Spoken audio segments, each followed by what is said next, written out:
I really appreciate you coming into the library today to talk a little bit about two car brands that have gone away, and not very quietly, but as a Ford Motor Company enthusiast, I know that there's a lot of things about these two brands that we don't know, and it's a lot of fun to go back and see what happened so that we can make sure that, hopefully, that the people at Ford today know that there's certain things you can do to make sure these things don't happen again. Again, my name is John Clor. I'm the Enthusiast Communications Manager at Ford Performance. In case I do have a couple books, but they're not here because they're both sold out. The first one back in '07 was actually a book with pullouts. And so you can read the history of the Mustang and then go see some of the things like, I had a certificate of authenticity, I had an old brochure, I had a guy who gave me his ownership card out of his car. So when we talk about the history, you can actually feel it and touch it in your hands. That thing was reprinted in '09, and my wife Jenny is here today. She said to me, now that it was like a $40 book, and now they're worth over $100 on eBay, and she said, why didn't you save some? And for $100 you could get your car painted for that, but never did that. My second book was actually called Mustang Confidential, but it was really the story about how Ford goes about making another one of its famed pony cars for 2015. It was the 6th generation. And I went back to talk to all the retirees, because they were the ones who built the first car. So before you build another one, you better know what they did on the first couple of cars. So that book is also sold out. I was in the Faster Horse movie, and I don't know if you got Netflix, but the Faster Horse movie, I was in there 4 or 5 times, had a cameo appearance. And I remember after watching that movie, it's basically the movie version of the book of how Ford made a new Mustang. And I remember the guy who drew the original cars, the guy named Gail Halderman. He was a young designer out of Ohio, and he went to see the movie preview with me. We were both in that movie. And I said, Gail, what did you think about the movie? And he said, too much Clor, not enough Halderman. So,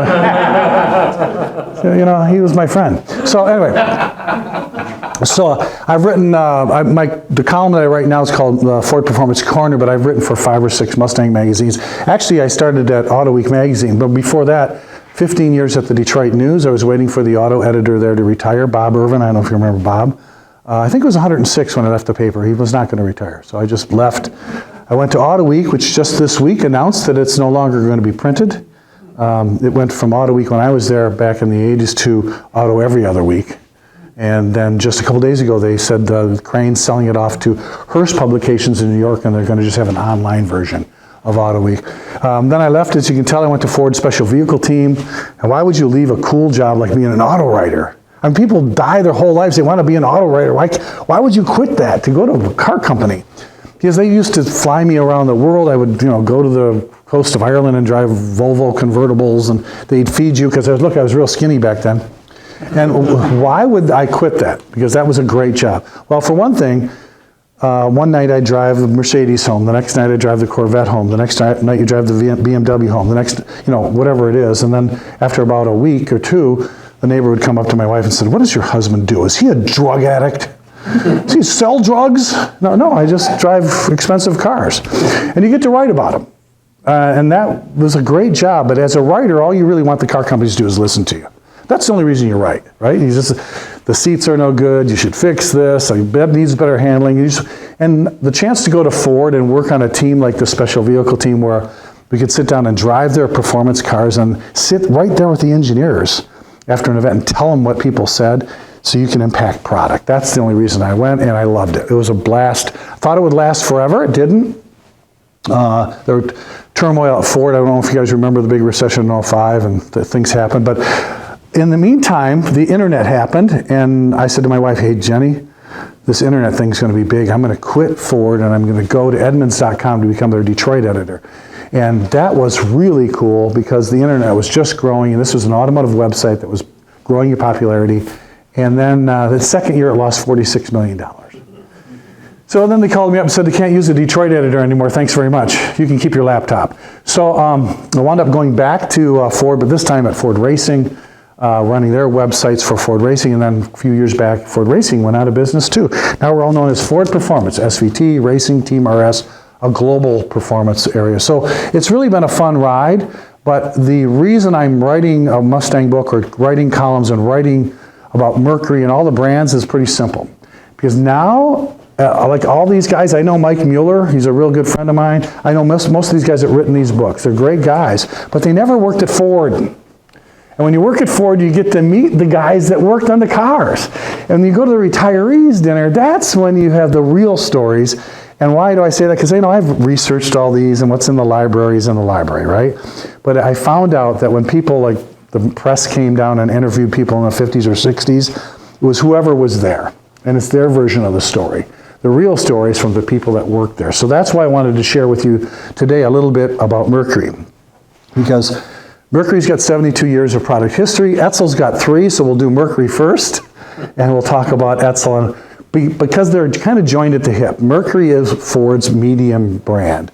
And the reason why this is a very important thing for Ford right now, think about General Motors just 10 years ago, before the recession. They had several medium brands. They had Oldsmobile, they had Buick, they had Pontiac. So there was, between Chevrolet, the base car, and Cadillac, the luxury car, you had a lot of choices in the middle. Ford had Lincoln and Ford, that was it. They always thought they needed that medium price brand. They needed something in the market, something in that spot, so people don't have to make that leap all the way from Ford to a Lincoln. And that's why Mercury was very important. So we'll just go back and trace some of the things. We'll talk about some of the cars and the products, and then we're going to try to figure out today. I'll show you some things. I've got some things you probably have never seen before out of the archives, some concepts. And I have some other information that'll show you maybe if Ford would have done that, we'd still have Mercury's out in the parking lot today. We'll see what happens. So why I have a background with Mercury, that's me. This is my little brother Joe. That's me right there on the right. And that behind us is a 1957 Mercury Monterey that my dad owned. My dad was a Detroit police officer, and he drove Chevrolets and Plymouths all through his career. So the last thing he wanted to do when he got home was drive a Chevy or a Plymouth. So we had a Ford station wagon, and then eventually he said, you know what? When he became sergeant, now I'm going to get a Mercury, because he's going to move up. Well, we love that Mercury, and that really started our family's love affair with Mercury. So it was pretty obvious to me that not just growing up as, this guy here, even though my brother's passed away, Jerry Clor, he was the really nut in the family. I said my dad was a cop. He was a Woodward street racer. We lived in the same house. The problem is, if he's your older brother and he's getting into trouble, guess what Dad's going to do? He's going to clamp down on me. So that, unfortunately, I had a different life than Jerry had. And Jerry did actually wind up racing that Mercury on Woodward, got into a whole bunch of trouble, but I can't, that's a whole other story when we're at the restaurant having a few beers. There's Jerry, when he was out in Arizona, he had both, this was his parts car. And he bought this old beat-up parts car to fix up his convertible. So he spent many years, and his wife let him do that to spend some money on himself, because, he said, I'll take you on vacation, I'll do this, so you have the kitchen remodeled, now it's time for me to play.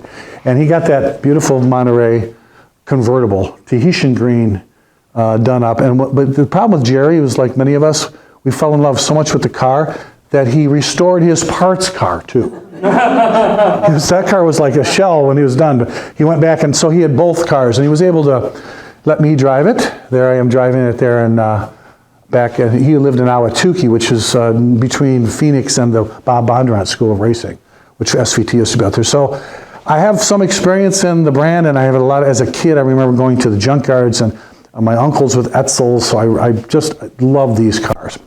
So let's go back to the beginning, and why in the heck would Mr. Ford agree to something like this? Because Henry Ford was Henry Ford.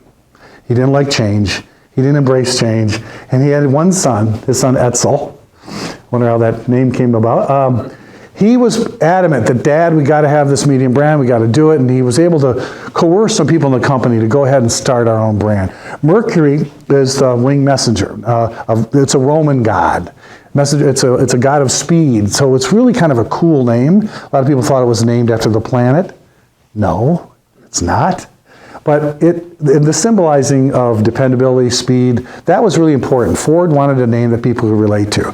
So unlike today when you have cars like 4X, ZTI, IM, CTX, whatever, all that stuff, these are real names that people can stick with, and Mercury was a great name.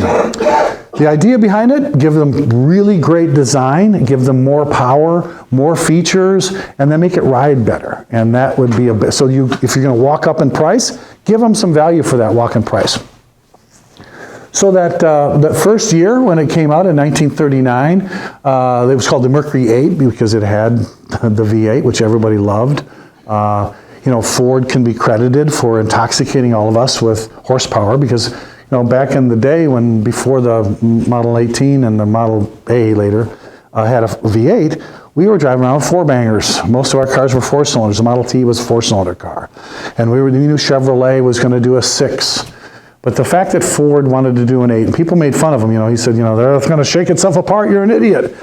But once we did the V8 and everybody could buy that V8, that horsepower meant a lot to us. And be able to step on the gas and go was really great. In fact, there are letters at the Henry Ford Museum right now from bank robbers thanking Mr. Ford for putting a V8 so he can outrun all the police. Yeah. And you can go see him, I don't make this stuff up. But that was very important. Ever since then, Americans love to have power. And they don't like these little, you know, even back in the 70s, when you bought your first Volkswagen Beetle and you went to step on the gas getting onto the freeway, you said, oh my, please Lord, let me get up to 50 before I get to the bottom of the ramp. That's not a problem in our V8. So that was a very important, it was marketed originally as the Mercury 8, but guess what? People were kind of confused. Is this a fancy Ford? Or is it a baby Lincoln? What is this? So it was new to the Ford customer. But guess what?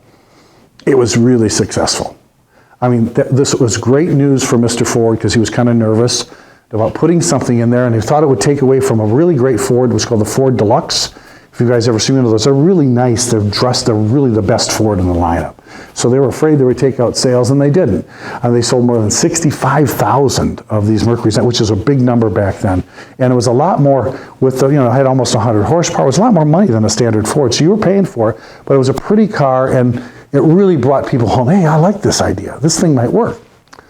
So we had some changes. We have a real 1940 Mercury outside when you're not a picture. So when you get a chance to go out there, please, if you guys can stick around for a few minutes, walk around the car. Like most people, when you collect cars from the 40, you say, oh, I know what a 40 Ford looks like. It's so hard to find a 40 Mercury. And I really appreciate you bringing it out today. But these cars, 3 years in the model production, you see they've changed a little bit as they moved along. But by the time we got to World War II, guess what?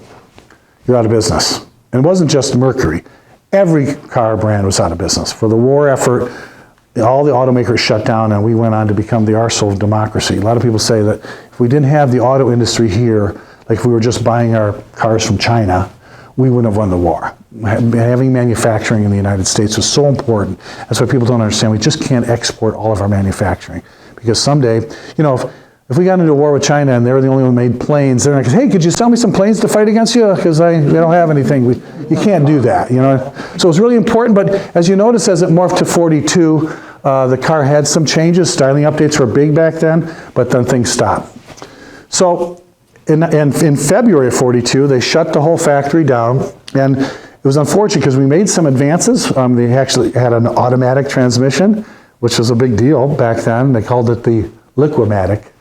Those are just great marketing names. I just love to see them. So they decided, well, what we'll do is we'll just do the war effort, and they still want to bring Mercury back after the war. And that they did. But if you look at this 46, you notice it looks like a lot like the 42. And why is that? Well, because we got back after the war, what did we have? We only had the dies and the stampings from pre-war. We didn't have time to redesign and make new tooling, so we stamped out some minor changes in grills and chrome, whatever you could do. But we actually, it was basically the same car as a 42. Now, if you remember right after the war, boy, everybody wanted a car. Everybody wanted to get moving on their lives. And that was the cool thing was we need a car. We need a new car because everything was scrapped during the war effort. And most of the cars were pretty, by that time, they're pretty old. 5, 6, 7, 8 years back then, it's an old time. Nowadays, the average age of your new car out there, your new cars, 12 years you keep a car. The average age of cars on the road is 12 years old. That's a long time. That's almost as long as your loan is going to be. So anyway, that's why the post-war Mercury looked a lot like the pre-war design, and that's just, it wasn't just Ford or Mercury's fault. It was everybody had that same issue. That was the case. So Ford got on their horse and really tried to say, okay, let's start to do something with this car and all of our brands so that we can start selling cars. So if you notice that their whole push was everything you wanted in a better car, you're going to find in a Mercury. So they started making some tweaks to the designs. It was all about power, ride, handling, luxury touches. And that was really helping them sell the brand to people. Because Ford was the dependable Ford, but if you wanted to spend up a little bit more and have something a little special in your driveway, you bought the Mercury. So for these years, it was really important for Ford to keep on it and keep trying to innovate. But if you notice the style, as you're starting to see the fenders get tucked in a little bit more, this was where the whole industry was going. Design was important. And I don't want to say that it's not important today, but does anybody, raise your hand if when you look at an SUV today that you're really excited about it? No. They're kind of like jelly beans that all kind of look the same. You can't tell what brand they are. I remember talking to the guy who designed the Mustang, and he said he didn't want to be a designer today. He said, because all you could design is the headlights and the taillights. They're all kind of little blobs is what they are. And unfortunately, they don't have the stunning designs that we had in the 50s and 60s. So we all remember this car. By the time we got to 1949, this car came out, and there was a lot of things about the 49. It was the way that the sail panel was, the way that the car tucked in under the tires, that grill, oh, that grill. The 49 Merc is a favorite of hot rodders. They love to chop it and channel this car, and especially after it appeared in the movie with James Dean, The Rebel Without a Cause. And once it got into the movie, it was over. These cars are, among all the Mercuries you could buy, probably the most popular car to buy and customize. And they were. If you go to any hot rod show worth its salt, you'll probably find a 49 Merc that was been messed with, Frenched, or the bumpers tucked in, the headlights, they've messed with it. But it's because basically they had a great design already. And the guys who were working on Mercury were into boats. So they really wanted a design that looked like it was moving. The car was moving very fast. Very popular. So the other thing they pushed was get up and go. So adding horsepower was a very important thing. The other thing that a lot of people don't realize, in 1949, the Lincoln, which was the top of the line, shared the same body shell as the Mercury. So these lines you see here, this is actually taken from a boat, from one of the designer's boats. That was the same shell as the Lincoln. So you're kind of getting a Lincoln look, but at a Mercury price. And the bottom line too is that you had that Ford Deluxe was on the other end of you, so this was really a step up in both power and style. And it was very important to have that style. So in 49, the Sport Coupe was really hot. We started to move along, and you watched as these cars started to morph in design. They call it for the drive of your life. And these are called sport sedans because they're stylish. Look at the chrome on this. I mean, there must have been, you could stamp that out and make 2 Kias out of that thing right now. There's enough steel in that front.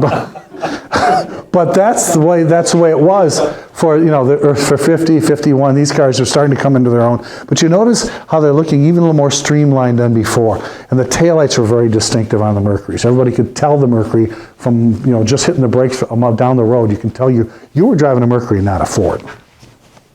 For 52, this was the car, they said, that challenges them all. Now notice that we're starting to get some chrome on the side of the car. The body sides, it wasn't just the front ends and back ends.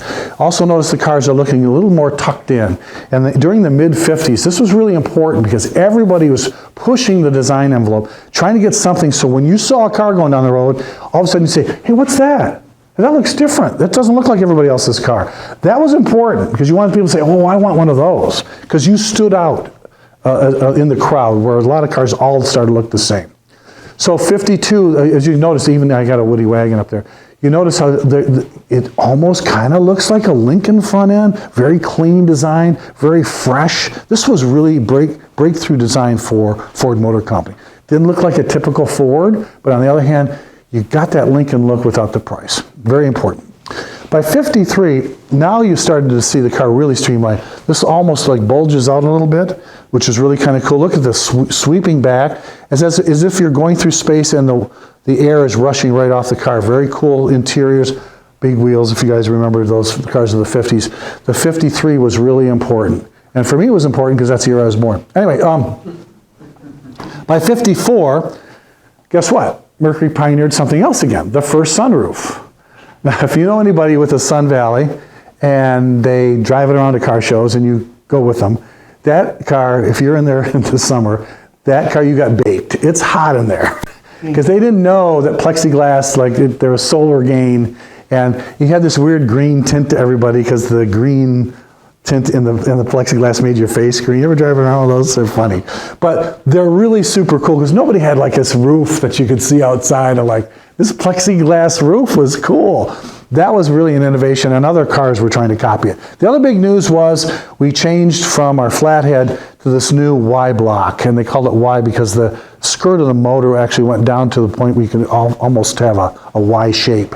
And that was important because this new V8 made more power, it was smoother. The flathead had really run its course after all those years. They pretty much got all the power they could out of it. And it was time for even more power. The cars were getting bigger and bigger and heavier. So to all that weight, you needed torque. So it really wasn't a matter of horsepower, it was a matter of torque. And torque is what you feel in your rear end when you step on the gas. It's not really the horsepower that you feel. So it's very important, the styling changes as the car in 54 got a couple of advancements. Now by 55, the styling changed again. Now look how pretty, almost Thunderbird-like in the front end, and starting to pick up. They had a Continental kit for those of you that would like to golf or go away for the weekend and you need your trunk for your luggage. You don't want the spare tire in there, so they put it off the back. And then they had the new Crescent. We introduced the Montclair, which was their same as a Fairlane, and they had the new Crescent in there. Of course, big power was all what sold Mercury. Style and power in the mid-50s. By 56, now I don't know if you've been to a car show recently, these cars, the 56s, are getting super popular with collectors. They love them because the design is really striking. It's that spear across the side that has that little abbreviated jump in it, those really cool taillights. They made it in a wagon. You can get a Mercury Custom, and when they had to, because Ford had a Custom and some other brands were having Custom, they called it the Mercury Medalist by 56. But you had a range of cars, convertibles and coupes and sedans and even station wagons. So Mercury is a full-fledged brand. Everybody knew about it now. Ford was in it to win it. Oldsmobile, Buick, Pontiac, they had all their cars, but now finally we had a mid-sized brand or a mid-price brand that you can be proud of. And then the world changed. Here's a concept car that Ford was messing with. This is the 1954 Mercury XM800 concept. This car was actually made into clay and made into an actual running concept of Ford Motor Company. They wanted the engineers to test themselves. What if we didn't give you any limits? What would you draw? What would be the wildest dream car you could draw? And this was one of the cars they drew. Look at this very stunning. It had Dagmars on it, kind of like a Cadillac. Fins almost look Plymouth-like in those fins, but this was what Ford designers saw as a dream car. If you let us stamp anything, a lot of that couldn't be manufactured. If you notice the way the fins were stamped together in steel, that would be hard to do, but this is what they said. So what did Ford come up with? They said, well, Mercury, everybody wants to get bigger. And I know what you're thinking. Well, wait a minute, by 56, 57, a lot of people weren't bigger. Ford did go bigger. This is another concept they had in 1956. Now this thing almost looks like a Buick or an Oldsmobile to me. I don't know to you guys, but really look at that, and then look at the little. Well, that's not a fin. Although if I was a doctor, I'd have that removed. I'm not sure that's correct. I'd have that tested. Anyway, this is a rarely seen concept, but this is the kind of stuff that behind the scenes when Mercury designers were looking at what to do, they were looking at this. But the leadership at Ford said, if you really want to be striking, don't be if that looked too much like a Cadillac or a Buick or Oldsmobile, don't do that. So what they did is they made the car way bigger, and they really came up with what they call the dream car design. This was their design for what they call the XM Turnpike Cruiser concept. Now, the roof, that's kind of wild looking. It actually looks like something out of an airplane, doesn't it? But those are little glass panels. I guess you'd say that's the first T-top. I don't know. But that, if you look at the body on that car, it's really kind of like what they actually did wind up making after that. But that was their big car idea for this concept car in 1956. So once they got the green light, there was somebody up top. Maybe it was Edsel Ford or Bob Gregory or one of the big designers said, I like this. So what did they do? The 57 Mercury. And that's that car you saw me with at the beginning of our little presentation. That was a 57. This car was so big you could land an airplane on the trunk. I mean, I mean, it's a gigantic car. They had things like the breezeway window, but these cars were made a statement because in 57, the Chevys were still a small size. The 57 Ford and the 57 Mercury were huge. So, man, you were, I guess you can measure your success by the size of your car. And if that's the case, then Mercury made a statement. Unfortunately, the problem with these, they're kind of polarizing. So you're going to come out with this body, this change. Lincoln wanted to go their own route. Okay, that's fine. That means we don't share the body anymore with Lincoln. Ford had to make the investment that they're going to make it a Mercury body with a Mercury wheelbase, and that's their own line, rather than sharing something off of Ford or over Lincoln. And it was about time, because these cars, say what you will about the 57 era, the era of big fins, these cars are still look like dream cars back in the day. 57 also saw a lot of new innovations. Of course, we had the big Turnpike Cruiser motors. It was all about power, give me more horsepower. But we had other things. We went racing with Mercury. We had a NASCAR engine that we made big horsepower back in the day. That was a big deal, the M335. And push buttons were all the rage. So we could do push button control for the keyboard control for your radio, for your drive. You can put a neutral, park through that. This is actually neutral and start, drive, low, and reverse. No more pulling a Prindle. You actually push button. This was really kind of cool because it made you feel like you're in the spaceship. The tape, there was a tape drive for the speedometers in there. There's actually a big red tape. As you saw this red line move out. The speedometers are really kind of mechanical, but they were cool. It was like something out of a spaceship, and that really added to the Mercury prestige. We also went racing. Now that's a hot rod NASCAR racer from 57, Tim Flock, was very successful.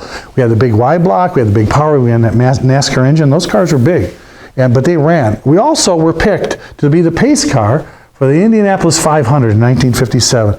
There's a couple of those around. If you go to car shows, you might be able to, I think there might have been one at the Frankenmuth Auto Fest recently. But those cars are still around. To see them, look at the skirts on the Continental kit. I mean, you'd have to have like better springs in the back to carry all that. That was an amazing car to see that in person.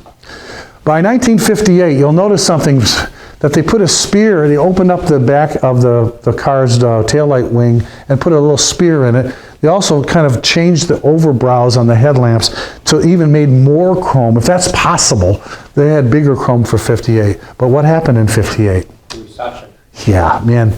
It wasn't just Ford or Mercury. Everybody tanked. We're talking about a 50 to 60% drop in car sales. That's a lot. You can't. It's hard to recover from, you're thinking you're going to sell double of what is actually out there. 50% of your customers are gone. So 58 hit this bad recession year, and that's why I said, well, it could be worse. It could be raining.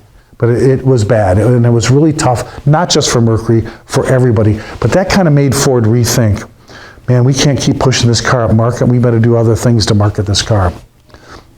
Now, the Turnpike Cruiser, which had been the top of the line, that thing got replaced for 58 by the Park Lane, which was more expensive. And in a recession year, the last thing you want is to do something that was more expensive. But who saw it coming, right? So we made this super expensive Park Lane. Look at that, and that's a convertible model. I mean, look at those seats.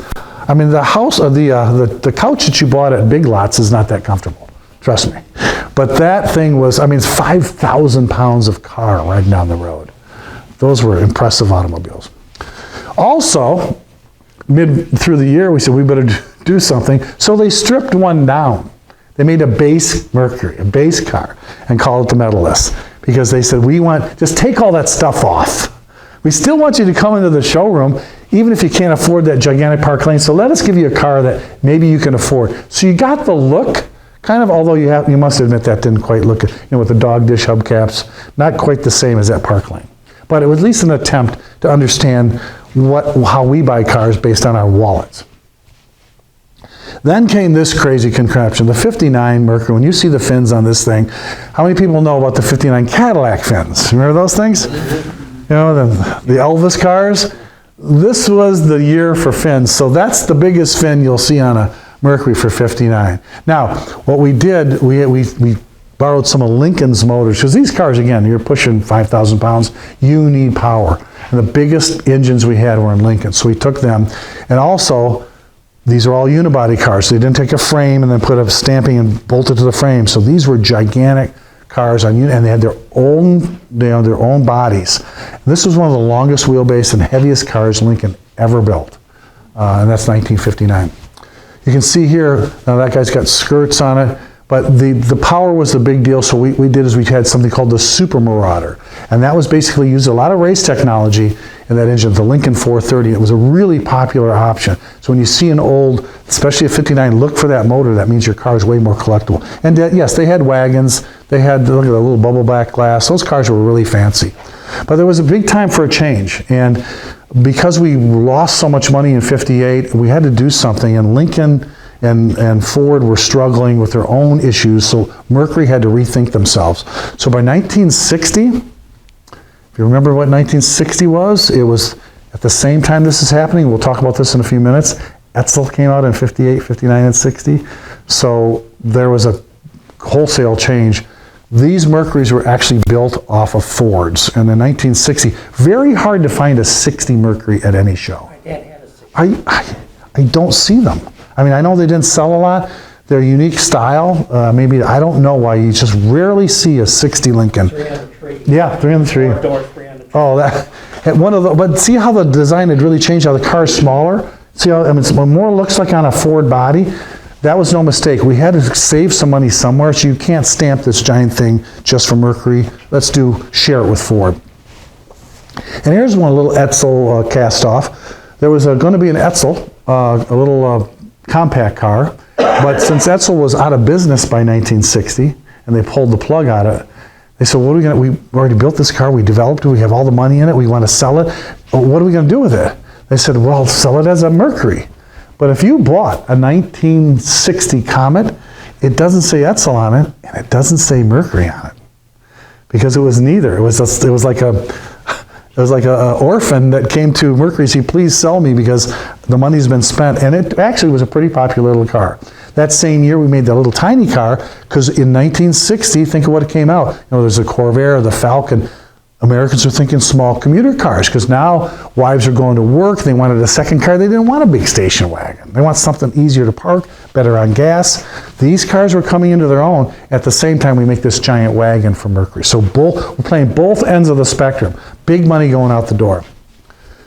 And there is the sketch of how it looked in the Edsel studio when it was the prototype Edsel Comet.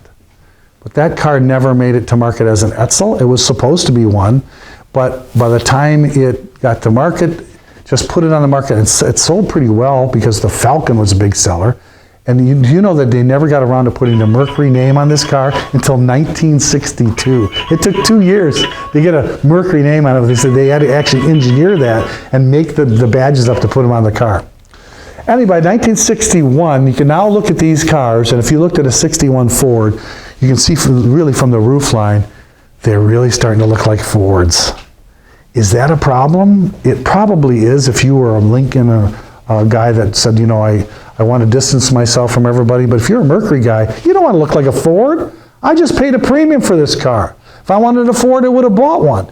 But now the body styles are starting to look like Fords, the 61 Ford especially. Ford just kept their round tail lamps, and Mercury tried to give it some distinction, but these are underneath the hardware. The platforms are running on Ford platforms. That became a marketing problem for Lincoln. By 1962, Mr. Iacocca was in charge, and a guy named Hal Sperlich was a product planner. Of all the people I've met in the industry over the last 25 years at Ford, Hal Sperlich is probably the only person I could say that he's a genius. And when you talk to him, and he invented the Mustang, he invented the minivan, and he invented the front drive subcompact, which today we know as the Fiesta, the Mustang, and the minivan, of course, it never went away. Ford didn't build them for a while, but Chrysler, they're very successful. Those were his ideas. I don't know any other guy that invented 3 market segments in the U.S., but he's still around, a great guy. And to him, if you want to sell cars in 1962, you better have performance. It was all about performance. It was this era about muscle cars were just coming into their own. So Mercury went out and said, we're going to be the powerhouse brand. So they had these little sub-models, the S22, the S33, the S55. No matter what car you had no matter what size it was, we had a sport model for you. And that was his doing. Make performance part of the package. By 63, the Marauder was really popular. Big block motor in it, it had a fastback design. These cars were super popular with guys who wanted luxury. They want comfort, but they want power. So they didn't want like a little smaller car with a big motor in it. They want this beautiful car. These Marauders kept that name for years after this and still means something to a Mercury enthusiast. By 63, another Edsel cast-off winds up in the Mercury. The Meteor was going to be the mid-size Edsel. They had the compact, but again, Meteor, the tooling was done, the stampings were made. Just go ahead and make it, but put it in the Mercury showroom.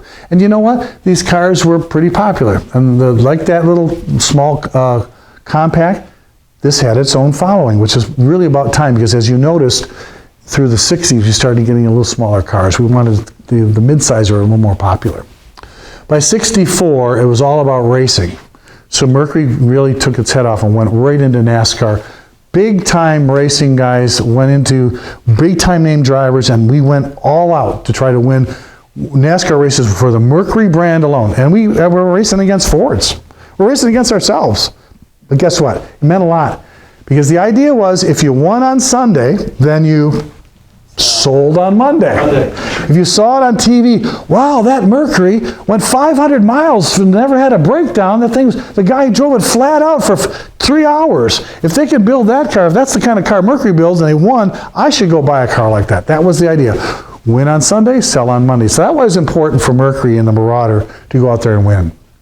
Here's another concept car I wanted to show you. No, you've never seen this in production. Didn't it look like a Barracuda? Yeah. Probably one of the reasons I think they didn't make it. So this was the first attempt at trying to do wraparound glass. Before you had to buy pieces. The reason why in 1963 the Corvette had a split window is they couldn't figure out how to make one piece wrap and then join together. It was too big to. Now look, we were trying to do this new forming because Ford owned their own glass company. They could play games like that. This car never. Look at the exhaust came out from behind the wheel wells. Again, trying to get the idea of the Cyclone in there, which later came to market, trying to get performance into the Mercury brand. Then something happened. President Kennedy came along, and since he was driving Lincolns, there was a stateliness, a presidential look about a Lincoln. And there was something about the young man, Kennedy, and Jackie Kennedy, and these big, beautiful Lincoln convertibles, even though it's a tragedy what happened in Dallas. Those cars are forever etched in our minds that there's just something about these big square Lincolns. Well, Mercury said, look, let's change our image. Let's get presidential. This big square Mercury, and I remember my dad bought a 65. He thought he was President Kennedy. These cars were really stately, big block power, very modern looking, super clean design, and it really changed Mercury's image to look more like a Lincoln. And it really did help sales in 1965. 66, you notice we kept the square design.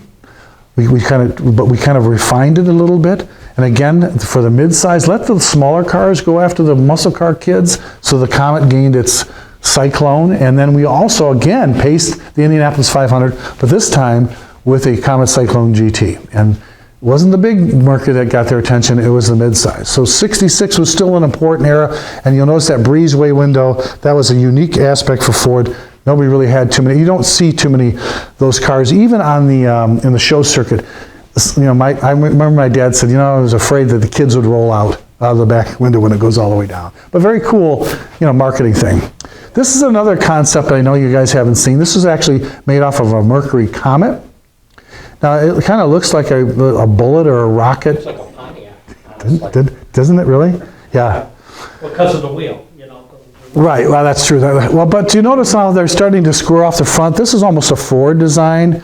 And a lot of these designs for the tonneau to cover up the back for the two seats were borrowed by Thunderbirds in the 60s. If you remember the sports roadsters, those ideas were borrowed from that to make a larger car look like a two-seater. By 67, more luxury. We want more luxury. That was driving the bus for the full-size cars because Pontiac and Oldsmobile were getting bigger and bigger. In fact, I remember my neighbors, when they got an Oldsmobile, their car wouldn't fit in the garage anymore. They had to bump out the back of their garage. You know people that did that? Because garages built after the war were made for what they thought the standard car was. These Oldsmobiles and Mercurys were so big, that they had to actually cut the back wallet and extend them like 2 feet. That was pretty common, and this car was about big luxury. Here's a sketch of a car in 1967 by a designer named Den Beck. He wanted to do something more radical, but put it on a pony car platform. And of course, in 1967, the Cougar was born. Now, I'm going to show you a couple things about Cougar you probably didn't know. When this car came out, yes, it's a sister to the Mustang. Yes, we used the chassis out of it, but there were a lot of refinements between a Cougar and a Mustang. There was a lot more work that went into the suspension. The powertrains were different. This didn't look anything like a Mustang. And then with the hideaway headlamps, there was something about luxury and cool factor that you just didn't get in a Mustang. Cougar was a long-running name for Ford and for Mercury, but I'm going to show you what happened to it, which is sad. There's a big lesson to be learned with Cougar. A lot of you haven't seen this car. This was called the Cougar. It's a 1962 Cougar. This was made in the Ford Design Studio with help from Ghia. And this car concept actually ran and drive and was used in a Hollywood movie. And actually that slide was taken from the movie, was used in the movie. People didn't know what it was. But Ford was just testing the water to see people if they're interested in it. Now, we didn't make a gull-wing Cougar, but that name stuck around, and then we thought that would be a cool, sporty car. This is one of the original clays of the Mustang. Please look into the grill of the original Mustang. What is that? That's not a horse, ladies and gentlemen. That's a Cougar. The original Mustang Special Falcon prototype was made, and if you could blow that up, you would see that there's Cougar script above the back of the Mustang. So the reason for that is Joe Oros was the head designer on this team, loved the Cougar name. He put Cougar on a lot of his prototype projects. And this car was called Cougar right through the clay process until J. Walter Thompson came back with the name Mustang. Joe loved the Cougar. And we couldn't, by the way, we couldn't do these headlights because they were not Department of Transportation approved. DOT didn't want those headlights because they were only for Europe. We took them out of Europe. Since they weren't approved for use in the US, we had to get rid of them and put round lights in the Mustang. Another Cougar name that you may not have known, this car was called the Mercury Messenger concept in 2003. Now, remember that Messenger name? Didn't we talk about that? How the Mercury's the messenger god? Yeah. See, so this car was built off a Mustang. The idea was, let's do a Mustang-sized car, call it a Mercury, do it off an S197, put a nice big V8 in, and get younger people into the Mercury showrooms, because by this time, they said most of the customers that came into Mercury showrooms had my color hair. And they wanted younger people to get in there. They thought they could do this. What if this car was actually made? It's actually a pretty car, and this is now in private hands, but imagine if Ford had done that Mercury Messenger as a Cougar back then. Wow, it would have changed Mercury's brand perception. And man, that thing is really hot. And I got to tell you, Elena Ford just got into product planning at Ford. She hated this idea. She said, that would be a turnoff to a lot of the older guys that were buying their Mercurys. I say it wouldn't be, because if you guys know anything about us guys after we get to be 50, we get these midlife crises every 5 years.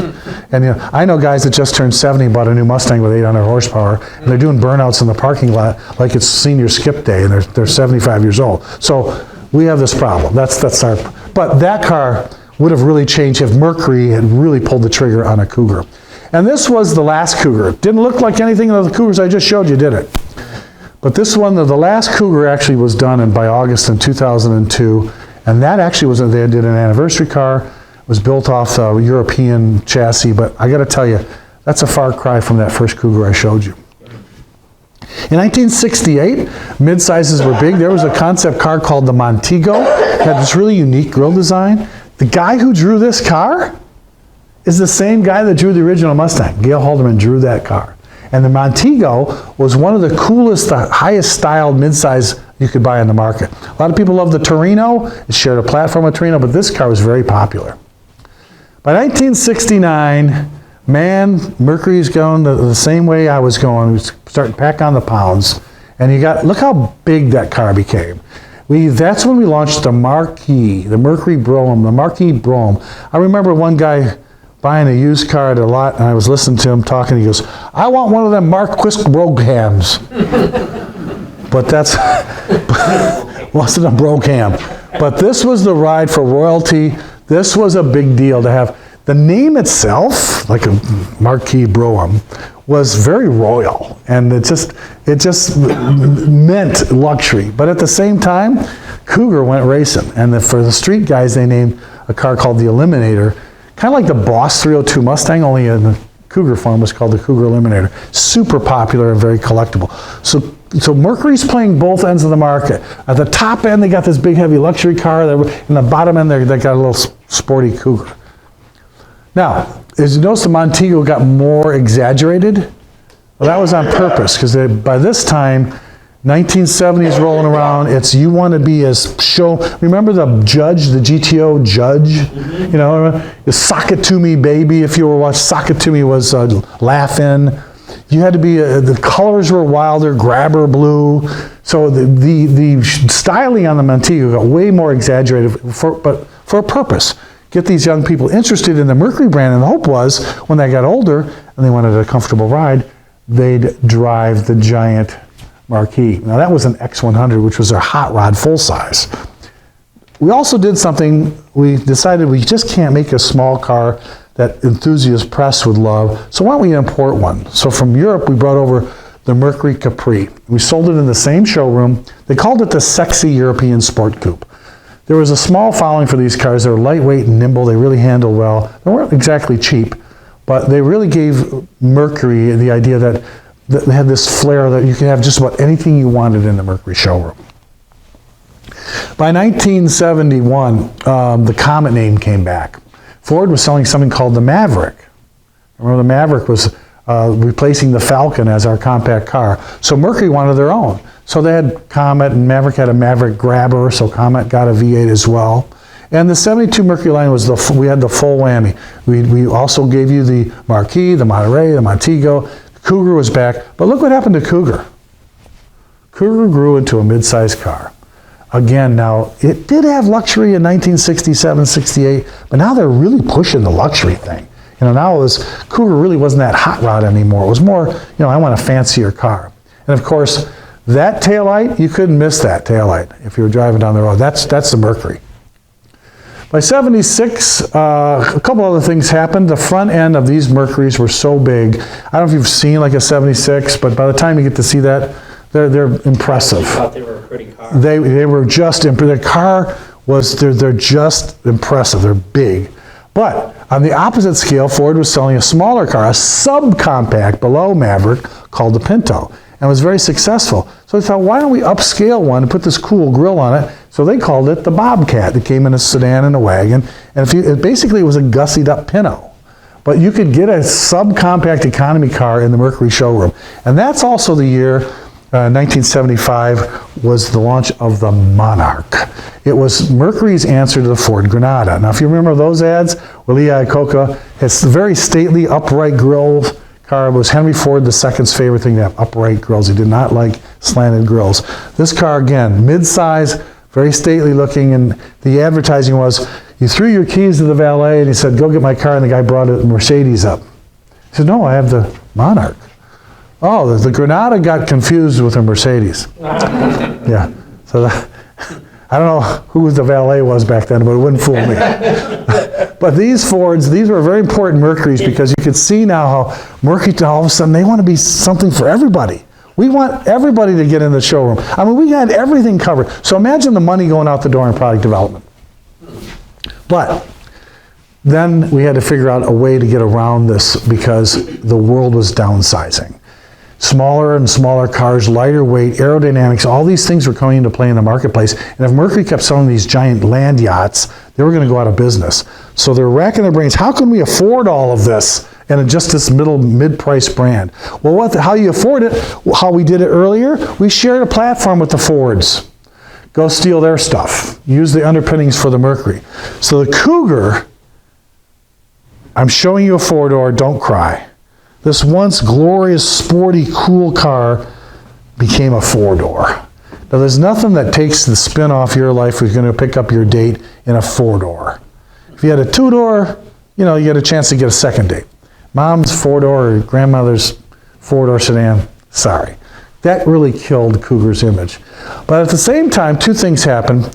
In 78, Ford had another car that came out called the Fairmont. It was based on this very nice platform called the Fox.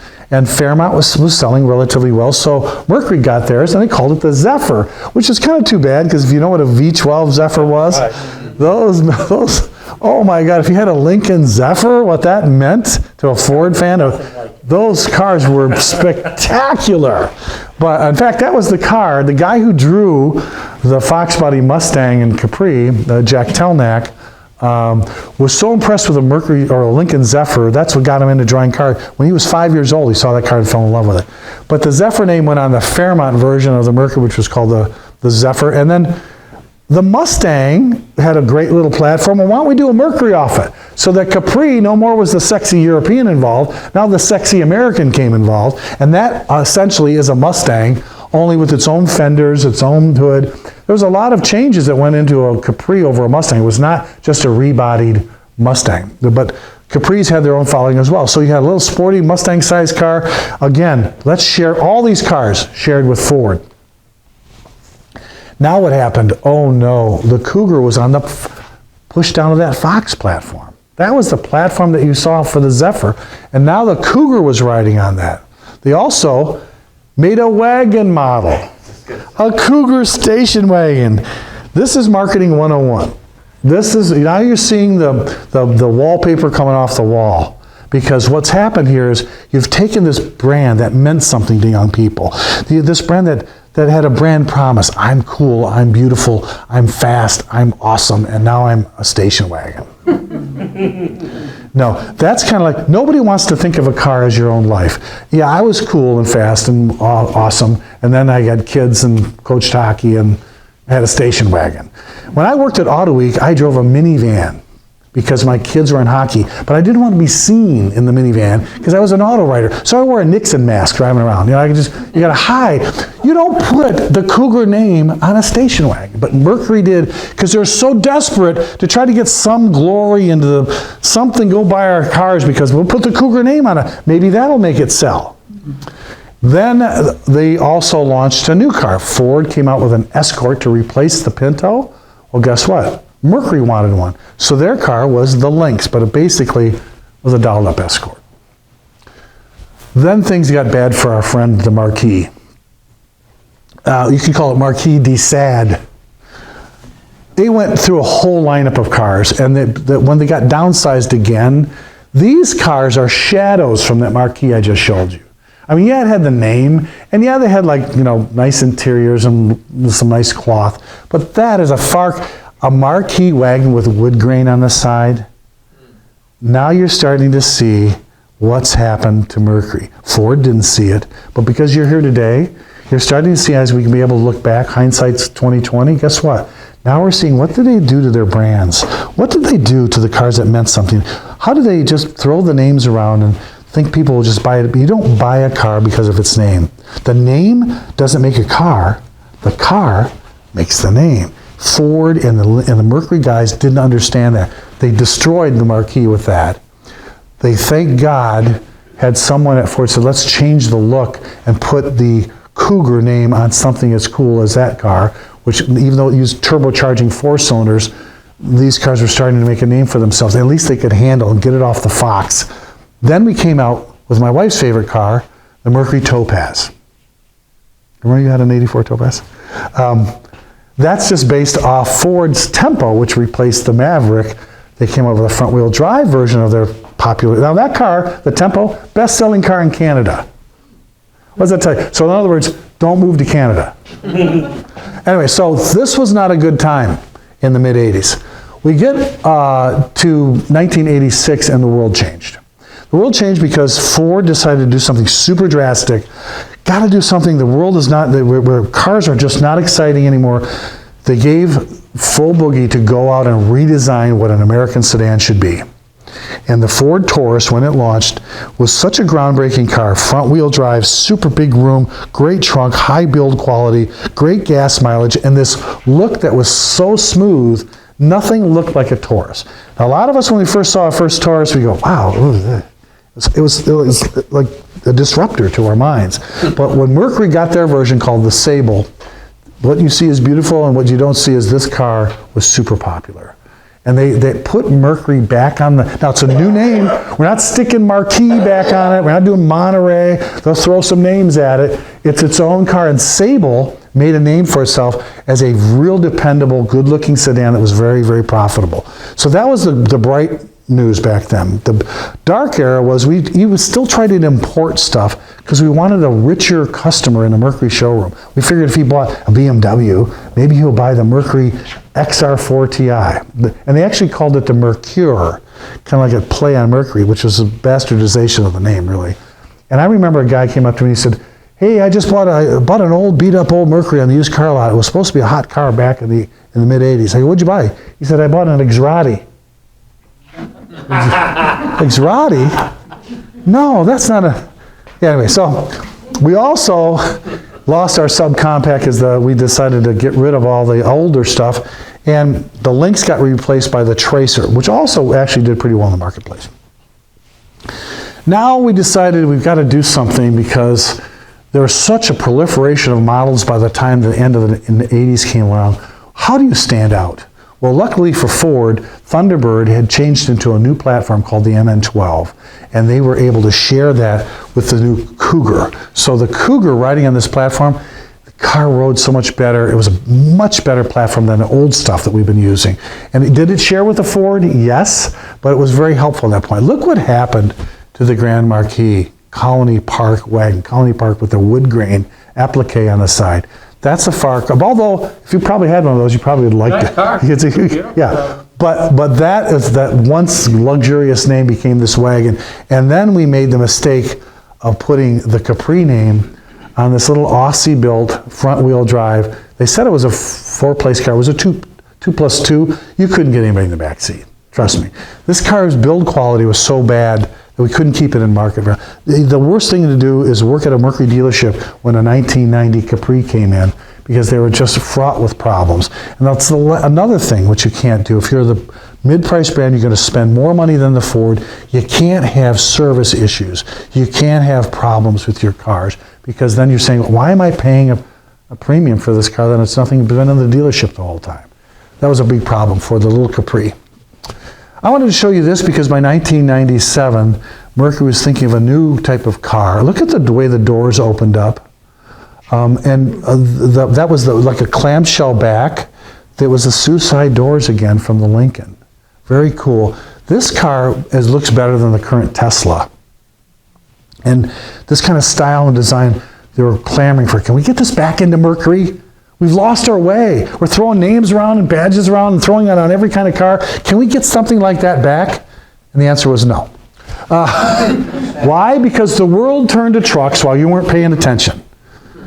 I guess somebody down the block from you bought a Jeep Grand Cherokee and you took it to school, to soccer practice, and everybody had to have an SUV, a Grand Cherokee. So Ford responded by taking a little Ranger pickup and making an Explorer on it. Well, that sold so well, the Mercury dealers said, hey, hey, give us some of that. We want people in our showroom. So yes, minivans are big, SUVs are big, so Mercury jumped in with both feet. Now they didn't have a minivan. We didn't have it. So what do? We got into bed with Nissan and said, look, can you rebadge the Nissan Quest minivan and we'll put it in the Mercury showroom and sell it as a Mercury? I think that was a mistake because the Mercury Villager, I mean, they needed a minivan, I get it, but when you take a Japanese car and you put it in there and say it's a Ford, it's just a badge. People knew what it was. And remember they had some crankshaft problems with those early cars? Not good.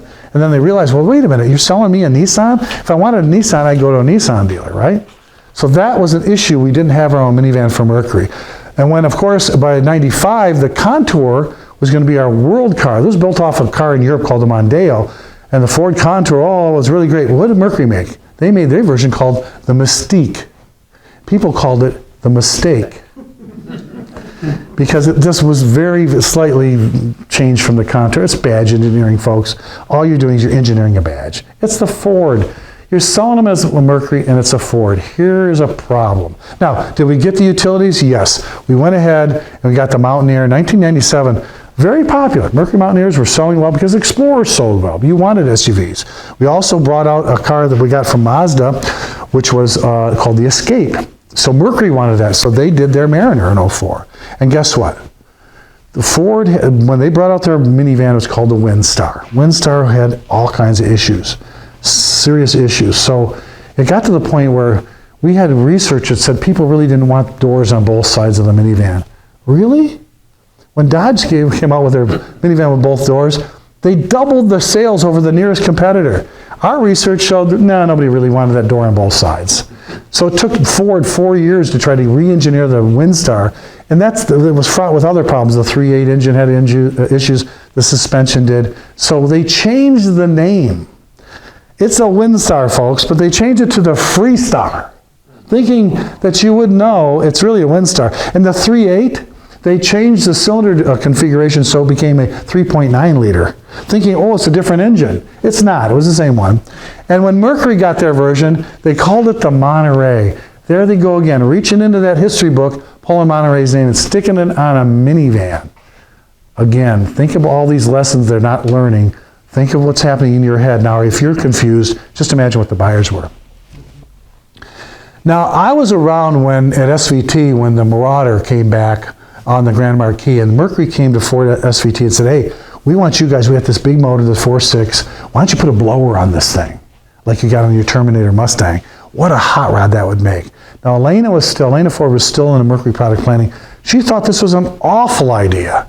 She said, the Mercury Marauder, this is a cop car. You don't do that. The cops bought them.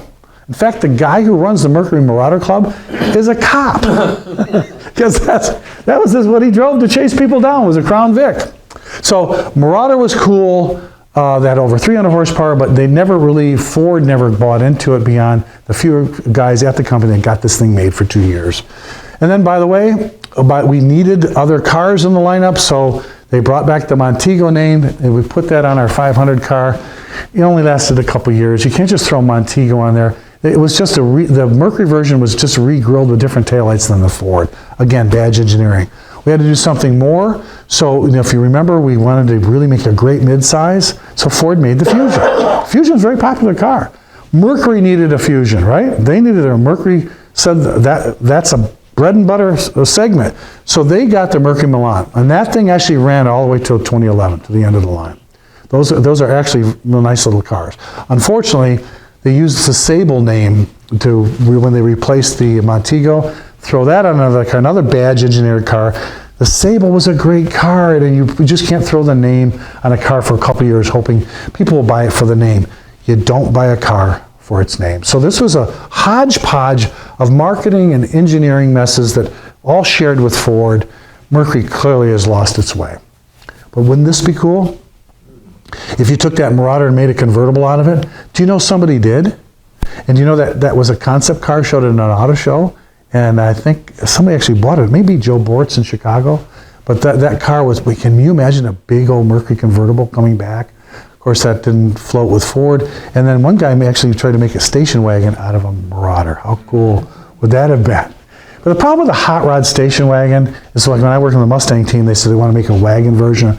The problem is, if you have a Mustang and you put your tomatoes in the back seat, by the time you get home, they're up against the back of the car, and there you have tomato juice. So really, it's not smart. But these cars, here's that look at that Roadster. Here was the Cougar iteration. Can you imagine what would have happened if we would have built this off the Mustang in '05? And here's the reason why this was really important. The Mustang in '05 counted on the Cougar to be in the Flat Rock plant. They were counting on this car. They were actually putting it in the business plan. They expected 35 to 40,000 of these to be built.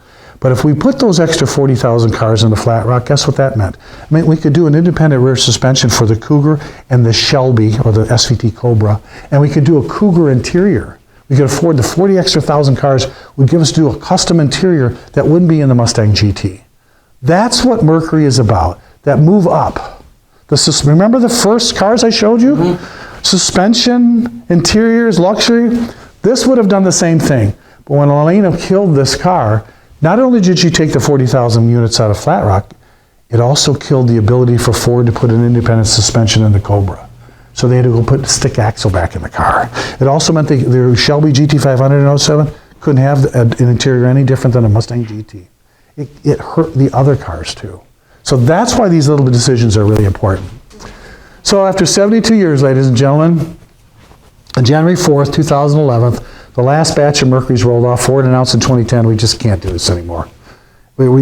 So almost 2 weeks after this happened, I got a phone call.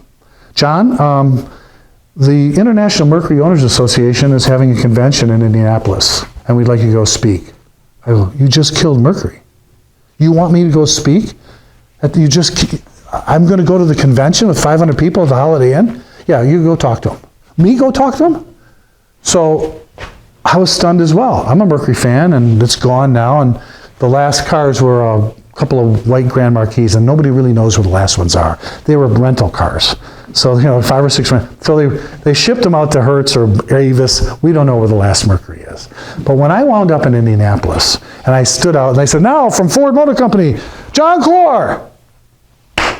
I'm looking out over these, and I go, so I just got up to the microphone, and I went, ladies and gentlemen, I had nothing to do with it. That's how I started. So the answer is, think about your own family.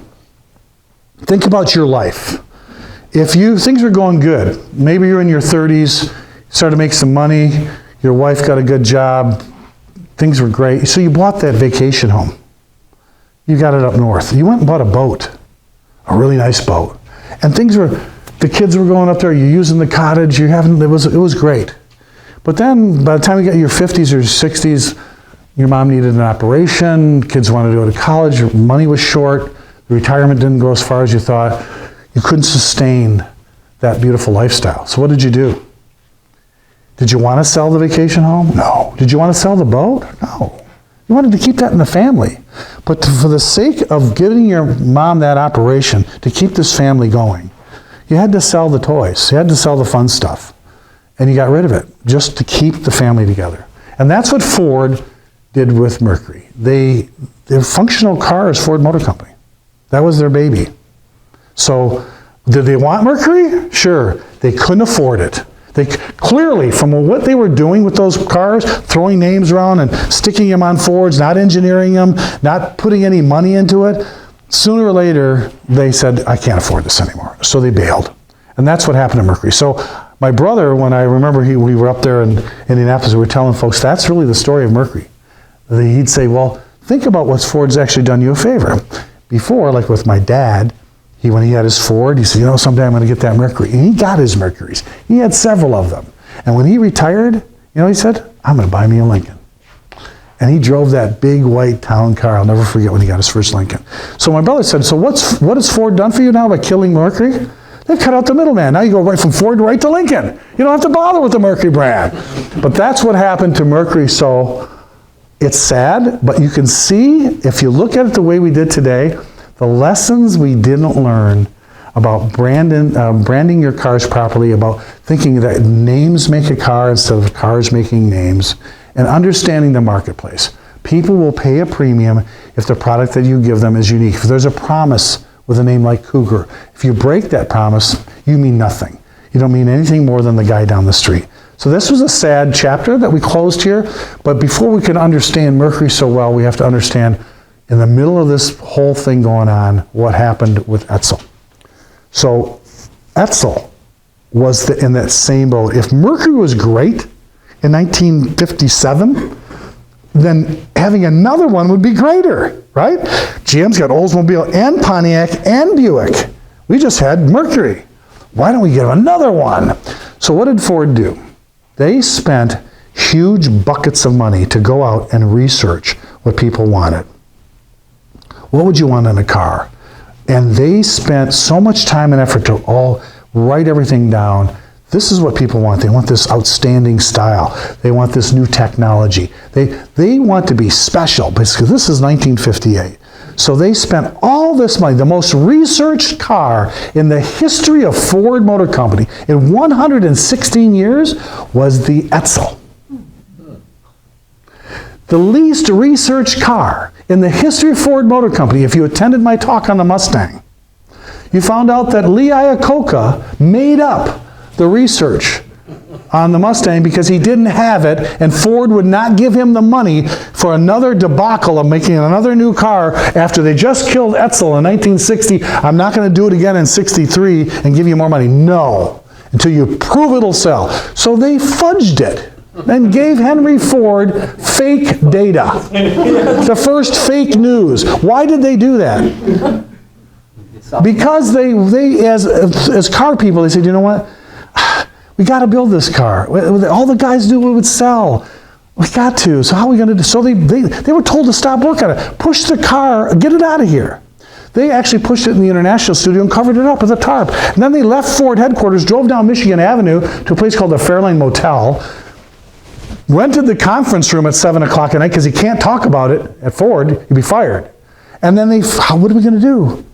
And that's where the famous speech came that didn't happen at Edsel, where Mr. Iacocca said, well, Mr. Ford twice has now rejected this Mustang. It's not going to happen. And everybody's like, oh, we got to build this thing. How are we going to get it done? He said, the only way I'm going to prove any money at all is if you show me the research that proves this car will sell. And this is the same guy that had the research that proved the Edsel was fail-proof. It can't sink. It was the Titanic. This is the best car ever.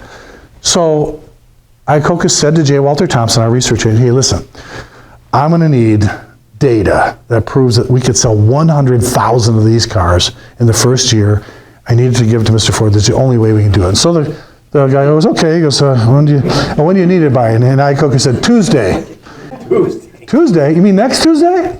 Well, Mr. Iacocca, we can't do a research group and you can't even call them together. And Iacocca said, what are you talking about? He goes, you want this by Tuesday? He goes, yeah. He goes, we can't get a research focus group. He goes, I didn't ask you for a focus group. I said I need some numbers to show Mr. Ford. He goes, well, we couldn't even do a poll. We can't even do he goes, I didn't ask you for, listen, if you can't give me the numbers, maybe I'll find an agency that can. Well, he's not going to go back to J. Walter Thompson and say, I got fired by Ford. Can you get me the numbers for Mr. Ford by Tuesday or can't you? Yes, I can. And he did.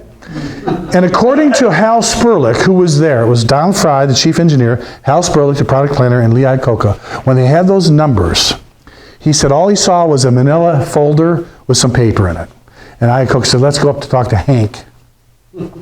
Pound on his door, they walked in, Iacocca's rolling a cigar, the two of them were flanking Sperlich and Don Fry, and Iacocca took those numbers and threw it on Mr. Ford's desk. Here you go. And Ford grabs this and this is the data. He's looking at it. And Sperlich says, I'm starting to sweat. He's going, this guy, he's seen right through this. We're out of here.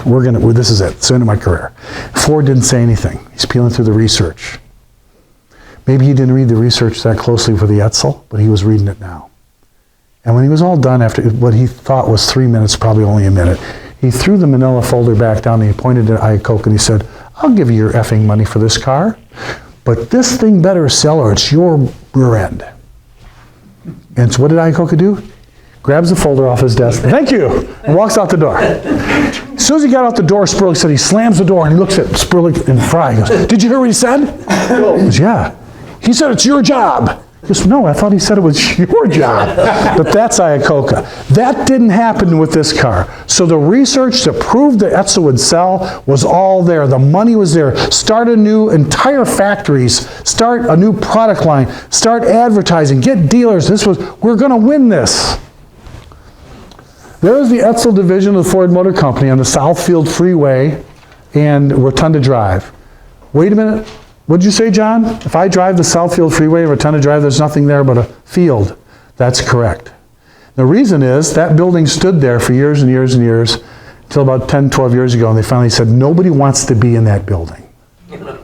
They tore it down and planted sunflowers there.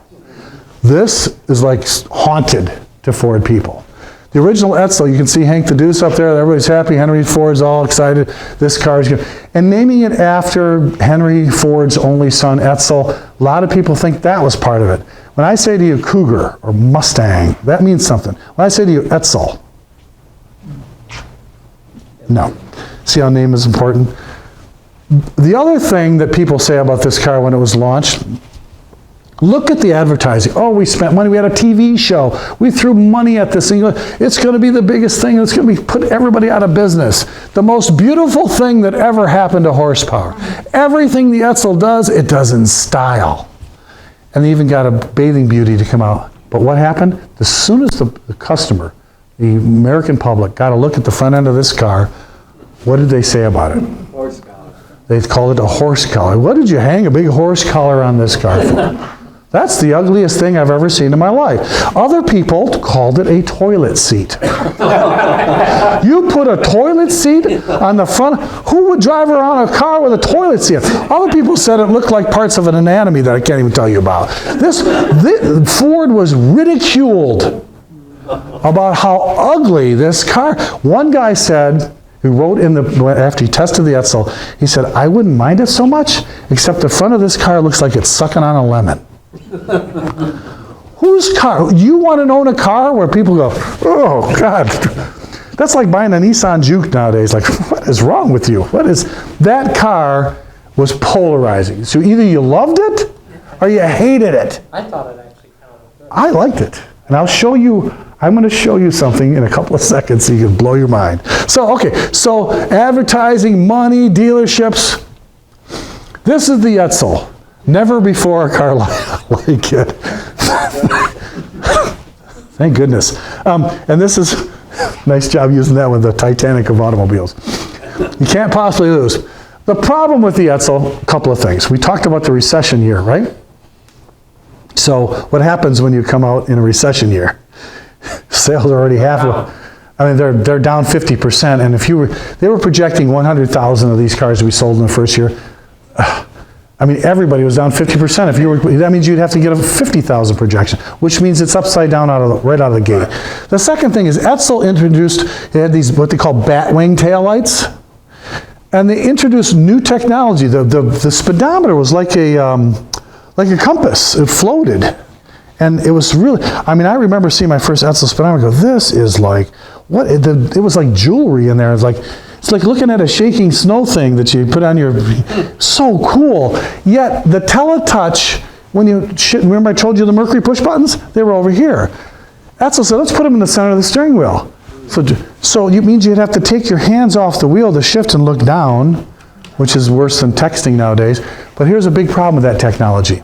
It wasn't proven. It was based on points. You know, if you have points in a condenser, you know, little contacts, well, in damp weather, they didn't work. So imagine going out to go to work, you bought a brand new Edsel, you push drive, nothing happens. Drive, well, hey, then you got to call a taxi to go to work. You then call your Edsel dealer to come pick up the Edsel. So many people had trouble with their automatic transmission, the Edsels, that they wanted refunds. Some of them parked the car and sold it. Other people tore this out of their car and put a 3 on the tree into the car, got it out, went to the junkyard and got a manual transmission. Other people, this was a horrific problem for Edsel. So don't discount quality. And the other thing about Edsel, because it was built in a Mercury platform, it was built on, I'll show you. Oh, look at this glamour. We had a TV show, the Edsel show. We look at the dealership. We had Edsel dealers, just standalone Edsel dealers, not a Ford or Lincoln dealer. We got into racing with the Edsel. We had on the test track. So they called it E-Day. It's the E-Day. Everybody went to their Edsel dealer and the crowd, oh, let's see this new car. And then they walked out and go, oh, wow, what was that? You know. What happened? So on September 4th, 57, I mean, we started the car in July, but the problem was we started building this car. The bigger Edsels were on the Mercury platform, the smaller Edsels were on the Ford platform, and then they were built on the Ford assembly line. Some were misbuilt. Some Edsels had Ford parts on them. They had Ford seats. The wrong thing came at the wrong time. And they get to Edsel, well, what's this thing that says Ford here? The build quality was horrific on these cars. So Louisville, the plant in Louisville, said we're going to try to fix that. But by the time, what's that old saying? You only have one chance to make a first impression. And so we come out of the gate with all these problems, and on top of that, we have a recession. So here's the front and back. We had the two platforms. The bigger cars were Citation and Corsair. They're off the big Mercuries, so the longer wheelbase, bigger cars. The smaller Edsels are Rangers and Pacers and all the wagons off the Fords, which would be okay, because we've showed you Mercury was able to successfully do some Ford underpinnings and still look like a Mercury. But these cars got so mixed up in quality that the first year when they couldn't sell any, they couldn't give these away, Bob McNamara, who was one of the whiz kids who went on to be Secretary of War for Kennedy, told Mr. Ford, this is a horrible mistake. We got to get rid of it. In the first year, he tried to kill the platforms. Just put it on a different platform. This is horrible. They tried to pull the plug to stop the hemorrhaging. The losses were so big. So for 1959, they said, okay, let's redesign it, take the horse toilet seat off of it, and put it on a Ford.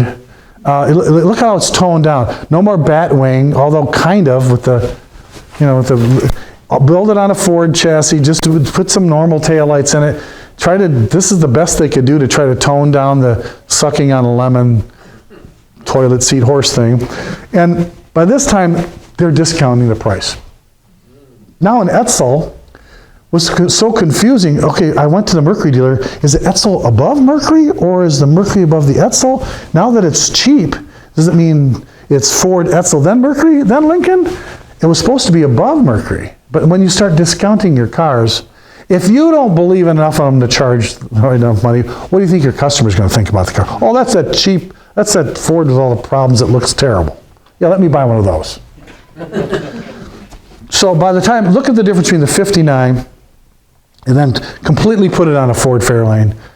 Then this was the horse collar. Actually, it's just a piece of chrome in the grill. They had to completely get it out. And they called the Edsel for 60 was nifty. It was nifty because they took all that technology off the car and they changed the taillights to these. Looks like the Comet, doesn't it? Remember I showed you the Comet was supposed to be an Edsel? The first year sales target, they said we're going to sell 200,000 of them in 1958. Guess what, folks? 63,000. And for all 3 years, they never broke 100,000. They lost, in the equivalent today would be about $2 billion. It was 68 million back then. But to lose that kind of money on absolute rock solid research proves to me that it's about your knowledge of a brand promise. When you buy a Coca-Cola, you know it's going to taste like a Coca-Cola. Not like New Coke. I don't like New Coke. I want Coca-Cola. When you buy an Apple phone, you expect it to do certain things. When you buy Levi Strauss, you want real Levi's, and they got to look a certain way, and they got to perform a certain way. Otherwise, there's some knockoff from China. Not interested. So the Edsel failed mostly in Ford's inability to see the marketplace. Henry Ford once said, "How did you know you should build this car thing? Because everybody had horse and buggy." Did you ask people what they wanted? And Henry's great quote was, "If I asked people what they wanted, they would have said a faster horse." So it shows to us that in the automobile industry, you really got to have some sense of what the future holds. Think beyond what people are driving now, and think about, as a car person, what would you like to have? Build it for yourself. Have passion. Don't buy cars from a car company that makes toasters or appliances, because this is what Ford tried to do. Base it on research. Numbers are hard. It'll never fail. The Edsel, if you look it up in the dictionary, it's synonymous with failure. But I'm going to show you something now. At Wayne State, when I was getting my thesis done, I'd go to a class that was called persuasive speaking. I had to take a known entity, make sure more than 50%, how many people would raise your hand if you agree with me that the Edsel was a failure?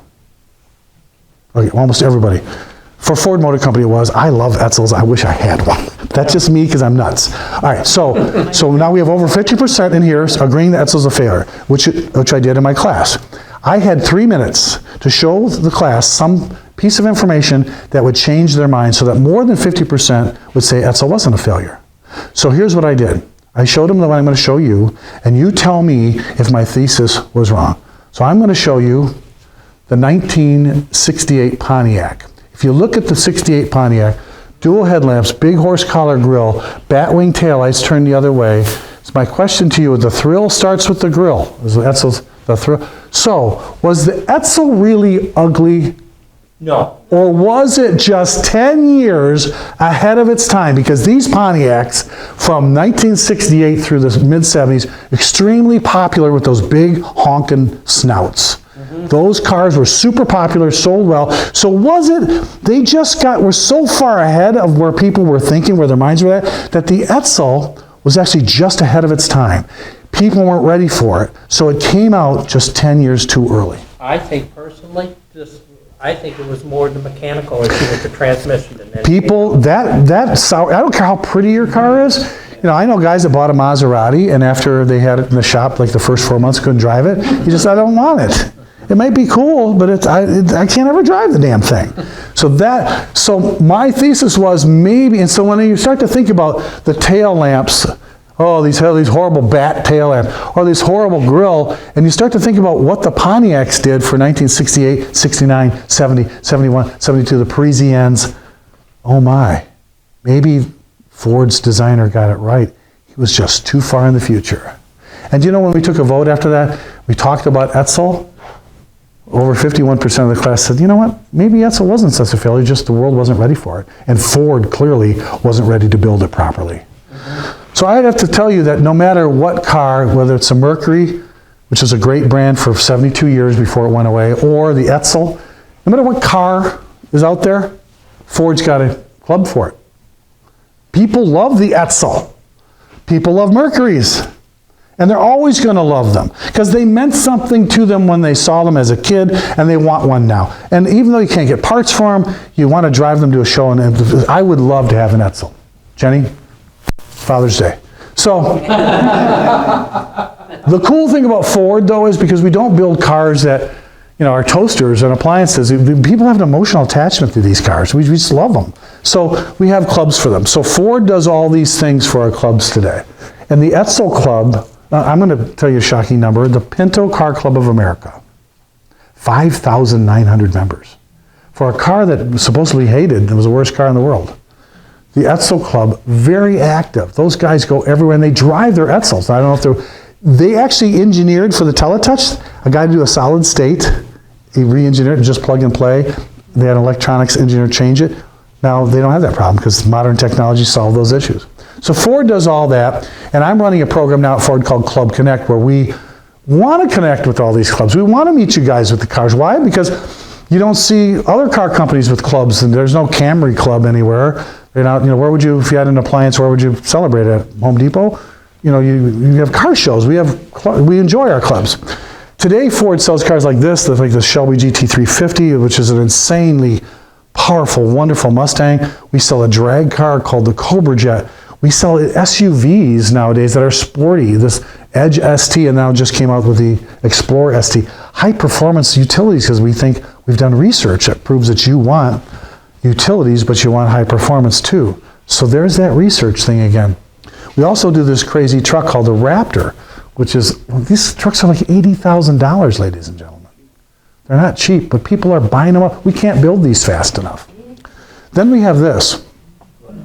This came to market, the new Ford GT came to market. Are you ready? You guys sitting down? Check your purses. $450,000 price tag on that.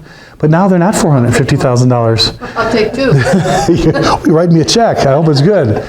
Now they're about $600,000 because we announced the end of production of these cars. But when you look at that car, it'll never not be cool. Think of a young man today or a young girl wanting to go home and say, they have a dream car and they put this up on their bedroom and say, someday I'll have that. Nobody puts the picture like a Honda CR-V SUV. That's not romantic. Oh, by the way, we went racing with it again and beat Ferrari. This time, instead of a big V8 like we did in 1966, we used a 6-cylinder EcoBoost engine out of an F-150. Just because we could. So I was at were you guys at the Detroit Auto Show this year? I was at the Detroit to talk about brands that mean something. And I love Edsel, I love Mercury, but I also know what the Bullet was about. Anybody saw the Bullet movie? So because you sat here so patiently and listened to me today, you're all going to get a wonderful Bullet poster to take home. And the cool thing about the Bullet poster, even though it's beautiful, it shows that new Bullet, it also shows you crazy things being done in a Bullet. And you have to read the legal disclaimer on the back to say, don't do that. The Ford lawyers made us use couldn't use the picture if I didn't put the disclaimer on it, so take that home with you. But the Bullet is, again, a brand with that promise. Remember I talked about Cougar? It has this promise. The Bullet was like Steve McQueen, the king of cool, and it meant something. So I remember when our marketing girl We just got her out of Harvard. She was like number 2 in her class. She came up to me and she said, hey, didn't you're that Mustang guy and you know something about the brands at Ford? And yeah. She said, I have a question about our display here. This is the Kobo, or no, TCF. Why did we put that rusty car next to the new Bullet? So what? Yeah. Why did we? Why? You don't know what that is? That's the Bullet. That's the one from Steve McQueen. That's the movie car. Steve McQueen drove that. Without that, you don't have that. Yeah, exactly. That's why the brand promise. So remember the chase? Do you guys remember the Dodge Charger chasing Steve McQueen, the Bullet, lost 7 hubcaps during one chase. How is that possible? Right. Go back to the movie and count the hubcaps. And when it got to 7, I'm going, wait a second. But it's true. So a lot of you know about Steve McQueen driving, but did you know that today you're with a guy who's also driving the car? Did you know that I was involved in the Bullet? You're not buying this? Okay, well maybe I was speaking during the chase. I'm out there during the chasing, I was speaking. Nobody's buying it. No, but I did actually get to sit in the car. 2 years before you knew about the Bullet, the family who owned it, called me and they said, John, I have the Bullet. And I said, if I had a nickel for everybody who told me I had a Bullet, I'd have a couple bucks by now. Sure you do. He goes, no, seriously, I have the real Bullet. So after we got Kevin Marty out there, we went to look at the car. Please sign a confidentiality agreement and don't show this car to the world. It was 2016. He said, why? Because we're going to build a new Bullet in 2018. You should come out when we do the Bullet. Why? That brand promise, that name. Names mean something, and that's why it was so important. And that's why, after you buy your Bullet today, that's how you're going to leave South Lyon today. But it can flat out fly. The other car we're selling right now is this GT500 Shelby. Ladies and gentlemen, 760 horsepower. You can't use it even on 696. At 2 in the morning, you still can't use it. But brand promise, what Shelby means, what Bullet means, what Cougar meant, Monterey, Marquis, what the Edsel did not convey is on the brand promise. So today what I do is I put together an enthusiast stuff like we've learned today, our history, our heritage, things like I'm doing a piece on the 50 years of Maverick. That kind of stuff is available online. If you go to the enthusiast section of Ford Performance, I actually do work during the week. I also send out a cool thing called Fast News on Thursdays. You can sign up for it, it's free.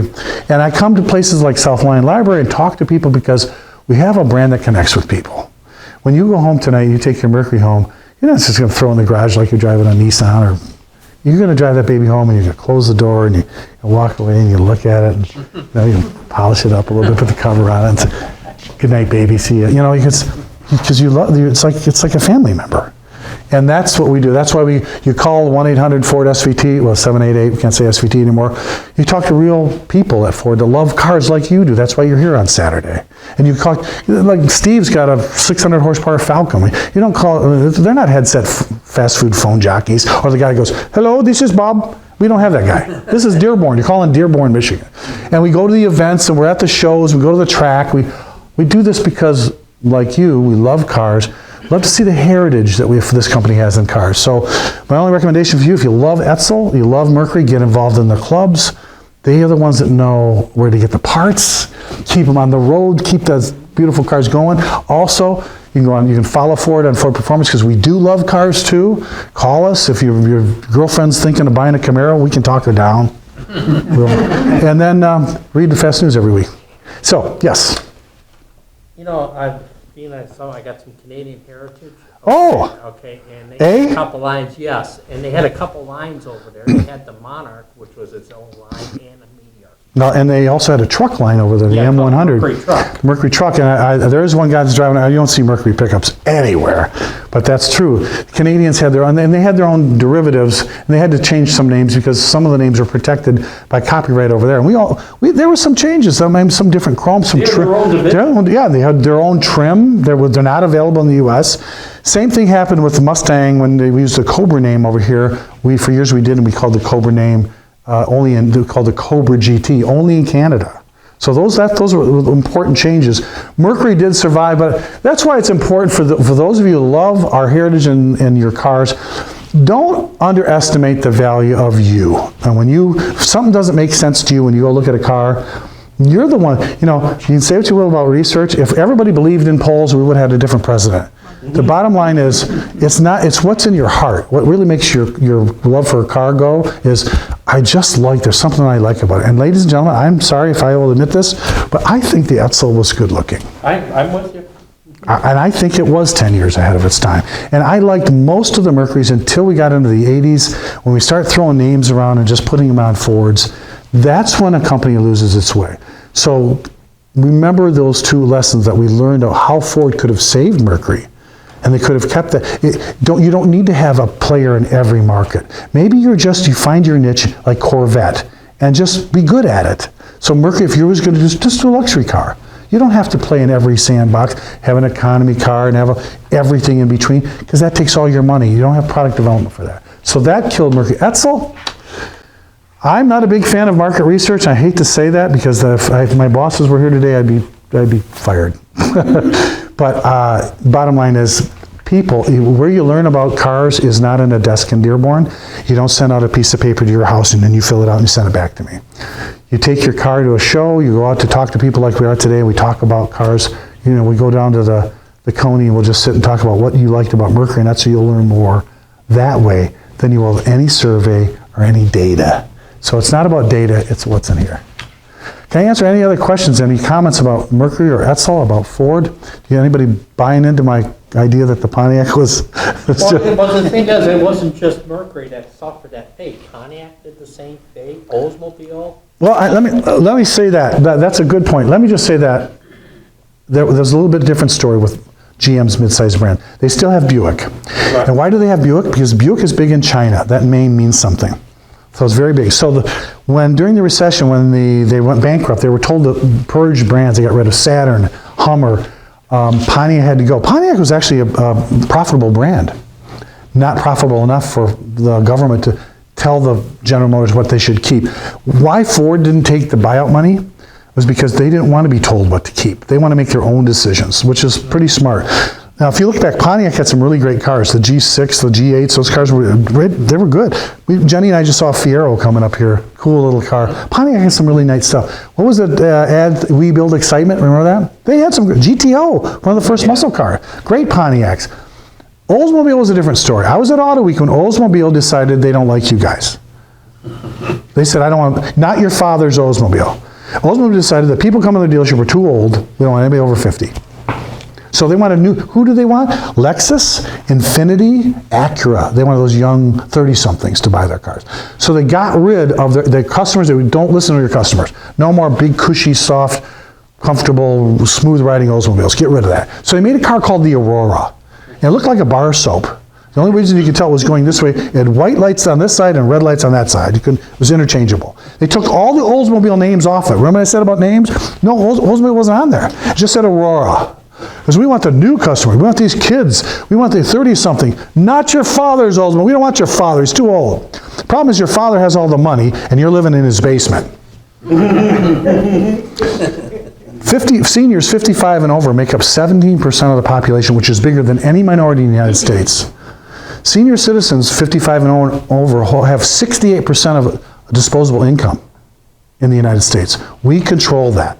And until we pass it on to our kids, we get to spend it any way we feel like. And praise to God, we don't have to spend it in a nursing home, because we're going to spend it on cool Edsels and Mercurys. And so the bottom line is, they didn't want to listen to you.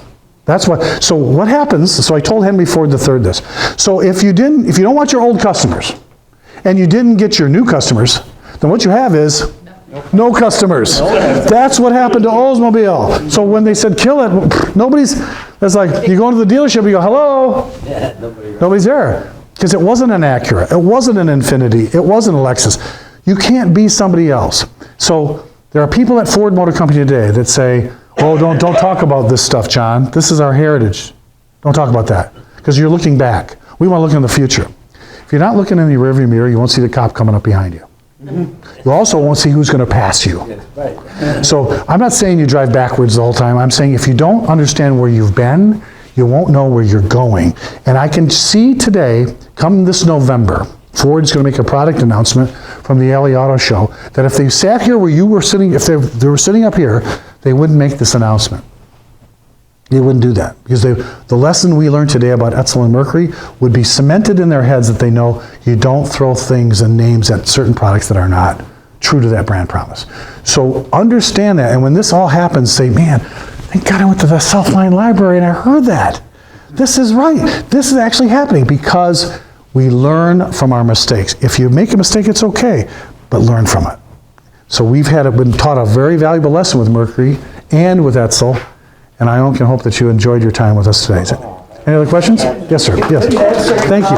Thank you. Didn't Edsel come out about the same time as the mid-size cars, where like the soda was disappearing? There were a whole proliferation of cars. Don't forget, Packard was going around in 1956. They went out of business. Right. There was a big change. The recession caused more than a change in just car buying habits. People saw that these big, gigantic cars, these big, they were expensive. And as we got these bigger and more expensive cars, people stopped buying just for style anymore. I can't keep buying a car, go down every September and buy a new car because they changed it again. And that was once these car brands started dropping out, the mid-size brand, because like any other thing today, folks, you have too many choices right now when you go to buy a car. That's why kids today, when they go to buy a car, they go online and they hit Carvana and then they buy their car out of a vending machine. Because they can't just go through some pictures. They don't want to deal with the dealers. It's too much. So we have what happens when you open up your markets like this. There's so many different brands, and what do I buy? What's good? Is this car any good? Is this going to last? Is the warranty? What is this? You don't know.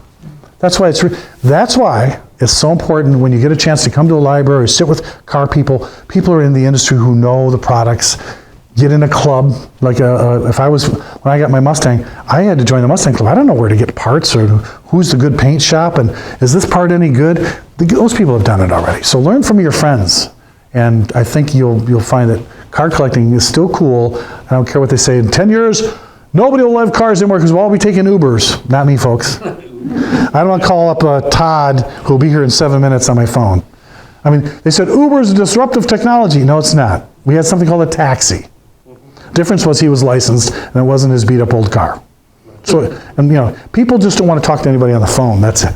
Oh, so these kids today, they don't like cars. They do like cars. But look what they have to choose from. Did you see anything as glorious as any of those Mercurys? No. You go to show them today, you can pick that jelly bean or that jelly bean, and everything's too expensive. Everything's too expensive. My fear is we're going to get to the point where cars are going to get so expensive that when our kids can't afford them anymore, and it's going to open the market up because we're pushing everything to $40,000, $50,000, 84-month loans, $600, $700 a month. It's going to be more than your mortgage. My kid, when he bought his Mustang, his insurance was more than his car payment. It's too expensive. That's why they're not buying cars. So what happened? It'll open the door up for somebody like Henry Ford, who said, I'm going to make a car for every man, not an expensive car for the rich, and I'll make it affordable. It could be the Chinese who come in and sell us a $10,000 Chinese car and put us all out of business. So understand what drives us. It's just because Edsel was the mid-price brand, once you start discounting it, maybe I'm not getting what I pay for. What you want is value. I'll pay the money, but give me that promise that the car is going to be cool. And I agree with you. I like lemons. I don't suck on them, but I don't think, I thought it was a great car. I know. Okay, let's all make sure that when we come out, you get a poster up here. I got a poster bag for you. Make sure you go out and visit that beautiful 1940. And you had a 02 Mercury out there as well? 01. 01. So take a look at the Mercuries, and thank you for a great day. It's here at South Lyon. Okay.